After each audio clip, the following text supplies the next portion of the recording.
Hi everyone, Alistair Davies here, welcome back to my YouTube channel. Today we're looking at different ways to hit a fade shot.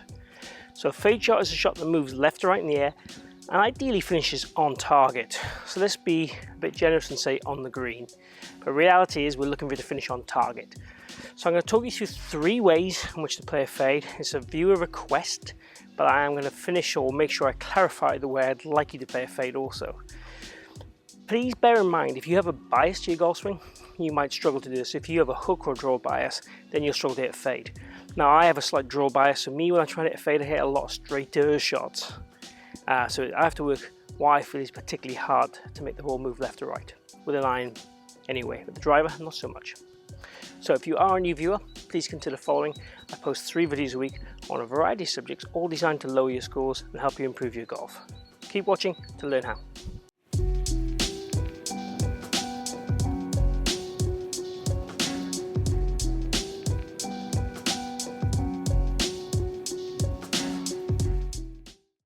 So I've got a few props on the floor here, and what we're talking about here really is the ideal way to hit a fade. So if we imagine this yellow rod here would be our ball to target line. This is going to be our swing path line, and this will be our club face position. If we get those things as they are set down on the floor, we will hit a fade. So the idea is basically the ball always passes the point of position of the club face on a non-square impact. So if my club face was facing in the same direction as this, I'd hit a straight pull. If my club face is open in relation to this path, then it's going to curve left to right with a centered strike. Okay, and in order to get the ball to finish roughly on target, as a rough guide, halfway in between the two would be about right. Now, this might give us too much a path and so on. This is just a visual, okay? Probably in an ideal world, I'd probably want your path 3 or 4 degrees cut across, and I'd want the club face about 1 degree close to target. So it'd be 2 degrees open to the path, but close to the target. Now if the club face is pointed at target, which is how they used to teach the fade in the olden days, the ball will finish right at target. As I said earlier, the ball will cross the point of where the face is positioned at impact. So simple as I can make it.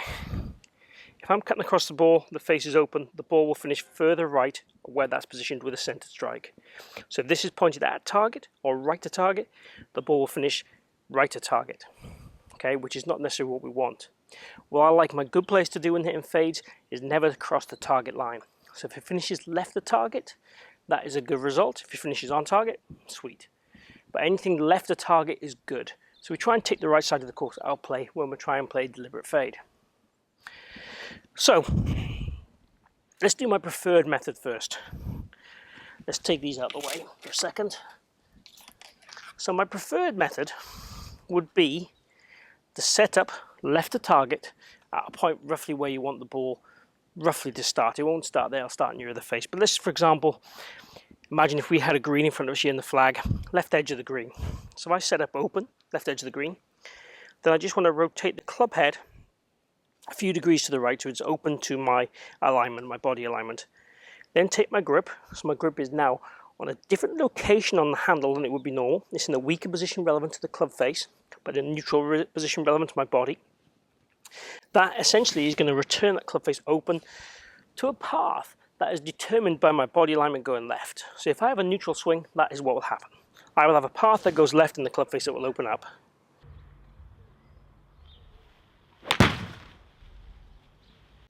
That kind of look, okay? So it all depends on the strike. So if I hit that slightly in the toe, the chances are I'm not going to achieve the correct amount of spin I want to. Along with the toe, I'm going to get a lot of deflection with the club head, and the ball will start much further right. But essentially with a center strike, and you have a neutral swing, that'll give you a fairly soft little cut. Now, as I said before, my natural swing is a slight draw, so I tend to hit straighter shots when I try and do this. So what I'm going to try and do now is show you 2 other ways. So one of the ways that some players do is they stand completely normal, and then what they do in their backswing is they try and cup the wrist to open the face and then swing left. So it would look a bit like this: cup the wrist and swing left. That is manipulating your swing. So my issues with that is I don't know how much I'm cutting across the ball. I don't know how much I'm opening the face. If you can only do it so much and it gives you the right outcome, I have no problem with it. But the more we glance across the ball, the more we lose energy and power and speed, and we will suffer distance-wise. I want your fades to lose you a few yards, but no more than that. 5 yards kind of is where we're looking for. So if they start to lose a lot of yards, then we don't want that at all. The other way would be working really on just how we release the club. So feeling that when we hit the golf ball, try and feel like we swing left and hold it off. Okay, so left and hold off. Almost kind of feeling the heel of the club beats the toe to make that face open up. So we're standing here, making a backswing, swing left and holding it off. Now, all three ways can work. The issue I have is the consistency of way 2 and 3. If you do it and you're consistent, it gives you the outcome you want, no problem. There's more than one way to do most things. What I like about the first way is kind of scientific. We're setting up, we're predetermined, we're doing a normal swing, so we have one swing fits all. So in theory, your ball striking, your delivery should be more consistent than manipulating your swing plane, your swing path, and your club face positions as you go. You're kind of presetting, lock and loading, and then making a swing. That's what we want. So remember, to hit a straight shot, we want the path on a little circle and the face returning square. To hit a fade shot, we want the club cutting across and the face opening to that path, but still facing left of the target line to make the ball finish on target.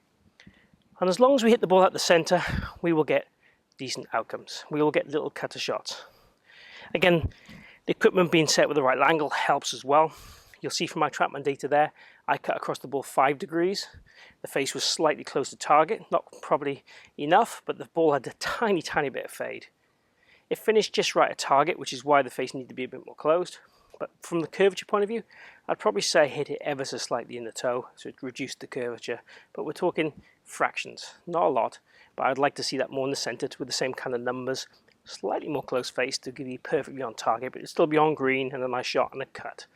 Small, but a cut.